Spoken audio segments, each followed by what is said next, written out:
and Brad Sattin was first on the scene. Let's go to Brad, who's live from the Mendota Heights Police Department right now. Brad?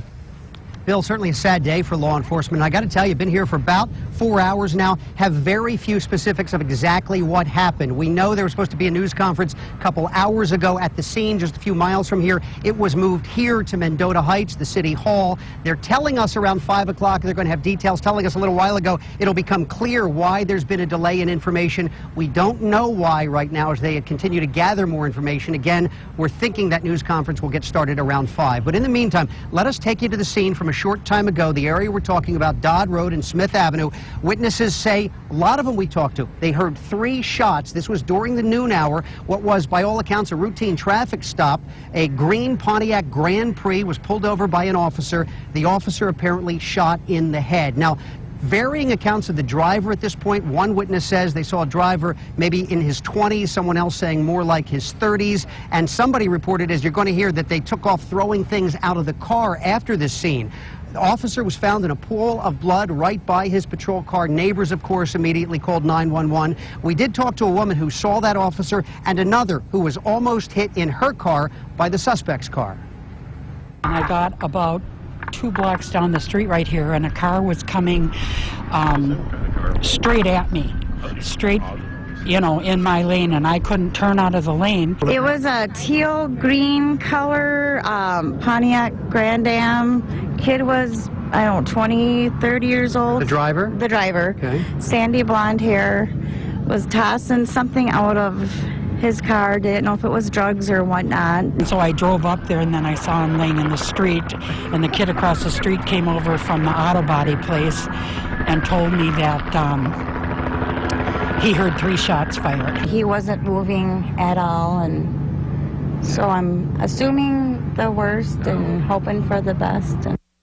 Everybody rushing to the scene. We know that the BCA is here, the State Patrol is here, Mendota Heights, West St. Paul Police Department, very key in this investigation. And again, they're the ones telling us about an hour and a half ago that they're going to have a statement by 5 o'clock. They said there will be something by 5. So here it is after 4:30 at this point. We're hoping to get more information in about 30 minutes. Live in Mendota Heights, Brad Sattin, 5 Eyewitness News. Brad, we'll see you again at 5. Brad Sattin is live in Taylor's Falls. And Brad, you talked to the boy who was rescued last night? Yeah, the 11-year-old very lucky to be alive because these currents are really moving. Let's take a look down at the water. It's moving at about 3 times its normal pace, we're told. As we go from the water, it's kind of going to be hard to see here, but through the trees on the top of the rocks there, you see a lot of people there. Family members. They are family members of the victim who they're searching for. Below the areas where the 3 people went in the water. Again, 2 of them okay, 1 person missing. Got off the phone a short time ago with the sheriff, who tells me 38 people were involved in this search today, but Tu Fu Vang is still missing. An agonizing day of waiting for the family of 21-year-old Tu Fu Vang. The Coon Rapids man was fishing on the St. Croix River late Sunday afternoon with his 11-year-old nephew, Kelvin Yang, when the little boy slipped. And I didn't know it was slippery, and I stepped on the rock and I slipped and fell into the water. Tu Fu then jumped in after him. My uncle jumped in after me and tried to save me. He went in with his clothes and his shoes on, and I guess in the instant that happened, he was like, oh, should I have to go save my nephew? A passerby who saw the whole thing jumped off the rocks from about 30 feet up. All 3 floated down the river, the current just too strong. That passerby was eventually able to save the little boy. There was like a bridge over there, and then I think I floated towards the bridge. Toward the bridge. Were you able to get to safety by yourself, or did that other man help you? He helped me. But there's been no sign of Tu Fu Vang. He never come back. They never see the river, never swimming. So your son could not swim? Oh, no, could not. This is the exact spot where the 2 were fishing yesterday. You can see how low it is. It's quite a climb to get down here. As we go closer to the water, you can see how quickly the current is moving. Panning over to the right, family members are waiting for some news as crews on the water are continuing to search. Ready? Go. The Water Patrol spending the entire day dredging the river, but so far, no luck. And that's our assumption. They either got caught under a underwater cavern or maybe by a log. Or I know our boats are having a hard time. We're snagging everything on the bottom of the river. Now, again, I talked to the sheriff a short time ago who told me that they were going to keep searching until about 6 o'clock, another hour or so. But as you see here, we see no one on the river. I know there were some concerns about the weather, so they were going to stop for the night at around 6 o'clock, but apparently decided a little earlier. They're going to continue again, we're told, tomorrow morning. By the way, the victim was scheduled to get married later this summer. Live in Taylor's Falls, Brad Sattin, 5 Eyewitness News. The crack of the bat means Saints baseball is about to make a comeback to Midway Stadium. Ah, the boys of summer. Or should we say, chew. My eyes are red, nose running, and constantly tearing up. Even former Twins championship players aren't immune. When I was in the Metrodome back in the day, we didn't have to worry about that, but in outdoor baseball, you do now. We all do. It's the warm, dry, windy air, perfect conditions for blowing around that tree pollen and leading to a spike right now in allergies. Just how extreme it is. Infielder Brandon Wyckoff, hoping to make the team's final cut this year, says his runny eyes aren't cutting it. I try and take Claritin when I think it's coming, try and beat it by a couple weeks or so, but it never seems to work. He's doing the right thing, says allergist Dr. Pramod Kelkar. We get a sense that most likely it's going to be one of the bad years. But he says it doesn't have to be bad for you. There are a lot of medications that are available over the counter these days. Some of the nose sprays that used to be prescription nose sprays until last year are now also available as over-the-counter medications, and people can try that. And speaking of trying that, what the heck? I did a quick tryout for the Saints. I'm not hitting any home runs. My hitting, nothing to sneeze at. In fact, it seemed to bring a tear to Al Newman's eyes. Or wait, is that allergies? Nose is always running, my tears. I just don't want them to think I'm a crybaby. 29 guys trying to make the team. It went down to 28 because I got cut. I think it's probably because I was the only one wearing a tie. They got to get down to 23 players by the start of the season. The home opener is a week from tomorrow.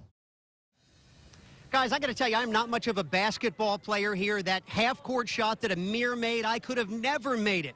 However, for about 20 minutes last night, I could have played in the game because all I would have had to do was this.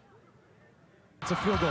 Here's Amir Coffey from a long way. Got it! Coffey! Just so preparing, pray to God that it goes in. It went in all right from almost 70 feet out. Amir Coffey's game winner, a miracle buzzer beater. It took me a few seconds to actually realize that it went in. The basket sent Hopkins to the championship game against Lakeville North tomorrow night, but don't ask this sophomore to do that again. I think that was a once in a lifetime. I don't think I could hit that again if someone paid me to do it. The #1 play on ESPN last night. Safe to say Mom was more nervous than he was. And I felt like, oh my goodness, I need those paddles to start my heart again because it was like a heart attack moment. Hopkins into the state championship game. But if that was a heart attack moment, it followed 20 minutes of barely a pulse basketball. Downright boring.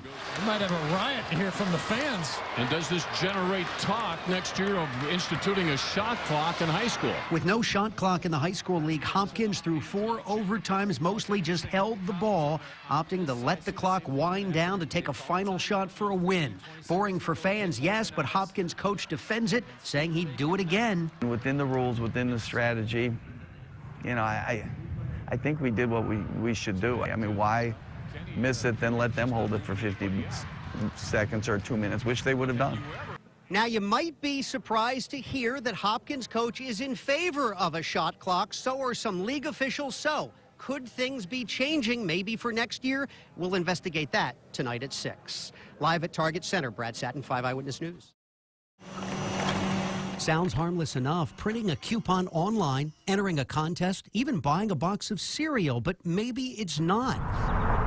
General Mills just changed its privacy policy. If you do any of those things, possibly simply even liking their Facebook page, it could limit your rights to sue the company. Looks like we have a lot of unlikes to do on Facebook today. When I get deathly sick and I can't, they're basically telling me how I can sue them. Yeah, I don't like that at all. Got to read the fine print. Here it is. The new website privacy policy reads, all disputes related to the purchase or use of any General Mills product or service will be resolved through binding arbitration. Now, this wouldn't stop you from suing, but what it would do is tell you how you can sue. No jury of your peers, for instance. Instead, an arbitrator will decide the case, and the ruling is final. So, for instance, if you want to take the company to court because a food made you sick, you couldn't, all because you downloaded some company coupon, even if it's for another food. General Mills is saying that if you do anything connected with one part of our enterprise, particularly electronically driven stuff, which tends not to hurt people, you're going to give up rights to sue in court for any other connection with us. And that's, I think, quite unusual. General Mills responded to the concerns on its website, saying no one is precluded from suing us by purchasing our products at a store, and no one is precluded from suing us when they like one of our Facebook pages. But a General Mills spokesperson wouldn't comment further when asked specifically about limiting how someone could sue. More companies appear headed down this road, and it may just take an actual lawsuit to find out if the new policy is on solid legal ground or half-baked. Brad Sattin, 5 Eyewitness News.